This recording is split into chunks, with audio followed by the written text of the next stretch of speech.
All right, the second of the two cannon and marbles is a little bit different.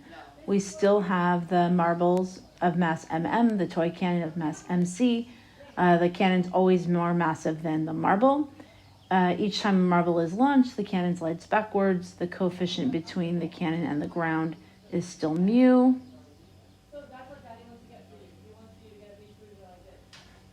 Sorry. And for each launch, the students use a new marble with a different mass launched at the same speed. So in the last question, we varied the mass of the cannon. In this one, we're going to vary the mass of the marble. And we're going to measure the same thing, how far the distance the cannon slides backwards. So part A says, again, without manipulating any equations, briefly describe what happens to the distance that the cannon slides backwards as the students increase the mass of the marble. Okay, so we have m delta v for the cannon is equal to m delta v for the marble. Okay, what happens as the mass of the marble increases? Well, the velocity of the marble is staying the same, like it said in the problem. So this change in momentum is going to increase. Okay, now the mass of the cannon is staying the same. So if the change in momentum increases, the cannon's initial velocity has to increase. So it's going to go a farther distance. So we get 1 point for using conservation of momentum to indicate that a larger marble indicates a larger cannon speed. And we get a point for explaining why a larger cannon speed would give us a greater distance. 2 points for part A. So hopefully this is starting to look familiar. Students find the following equation on the internet to relate these quantities. They get x equals mass of the marble squared times v squared divided by 2g mu mass of the cannon squared. Okay, so let's circle everything that remains constant, right? The velocity, 2, obviously, g, u, the mass of the cannon. So what happens when we increase the mass of the marble? We increase the distance the cannon goes back, okay, because x is directly proportional to the mass of the marble.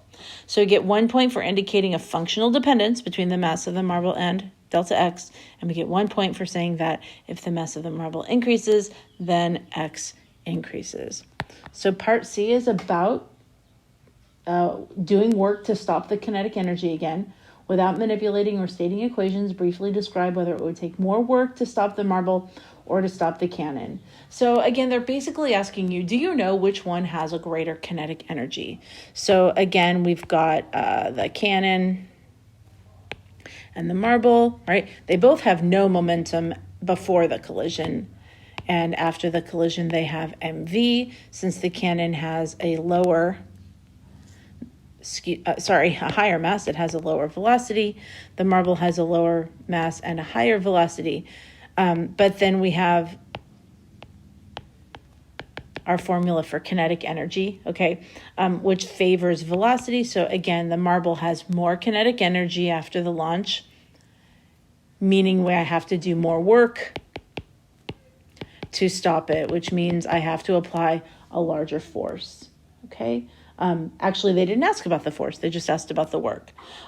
So we would have to do more work to stop the marble. And another way of saying that is that the marble could do more damage than the cannon. All right, so for part C, 1 point for saying the marble and an attempt at justifying it, and then 1 point for correct justification. Part D, students correctly derive the following equation for the work done, and they get work equals p squared over 2m. So as usual, is this consistent with what we said in previous parts? And the answer is yes. Okay, so for each of these, the momenta will be equal, but the mass of the marble is going to be less, which means the work is going to be greater. So 1 point for saying yes, it was consistent with part C, and then 1 point for realizing that the marble and cannon have equal momenta, but the marble's mass is smaller, and since the mass and the work are inversely proportional, when the mass goes down, the work goes up. All right, so as usual, E, F, G, and H are student 1 and student 2, which is correct, which is incorrect. So student 1 says, discussing the mechanical energy of the marble cannon system during the short interval in which the marble is accelerated inside the cannon. Student 1 says the cannon is pushing the marble forward and the marble is pushing back with equal and opposite force. Since the work done by the cannon cancels out the work done by the marble, the mechanical energy of the system is constant. All right, so be careful anytime anyone tries to tell you that action-reaction pairs cancel each other out, because they do not. They don't act on the same object. So statement 1 is correct. The cannon is pushing the marble forward and the marble is pushing back with an equal and opposite force. That is an action-reaction pair, okay? However, work done by the cannon cancels out the work done by the marble. The mechanical energy of the system is constant. That one is incorrect. Right? Student 2 says the mechanical energy of the system increases while the marble is being accelerated. The marble gains kinetic energy to the right, and the cannon gains an equal amount of kinetic energy to the left. Well, we already decided that they don't have the same amount of kinetic energy, so statement 2 is wrong. However, statement 1 is correct. The mechanical energy of the system increases. Even though the momenta are the same, the bullet is getting more kinetic energy than the cannons. So, and they're both increasing in kinetic energy. So the mechanical energy of the system does increase. So that's E, F, G, and H, 1 point each, and on to question I. For part I, you see a pretty familiar graph because we saw it in number 4, with the marble quickly getting faster and the cannon also getting faster, but not quite so much during that period between T1 and T2 while they're accelerating.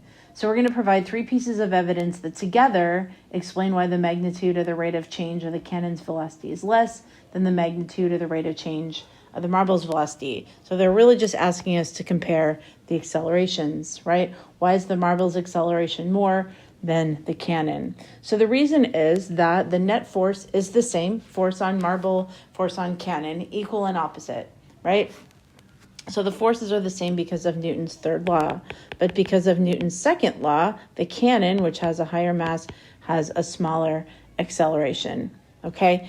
And then finally, friction slows the cannon down. Friction does not slow the marble down, okay? So that's the second reason why. So 2 reasons. First of all, because of Newton's second law, the cannon accelerates less. So, and then because there's friction on the cannon but not the marble, the cannon also slows down less. So I know they say 3 pieces of evidence, but those 3 pieces of evidence are: number 1, the equal and opposite reaction. Number 2, the F equals ma bit. And then 3 is the part about friction. So 3 points for part I, and we're done with the QQTs for unit 2.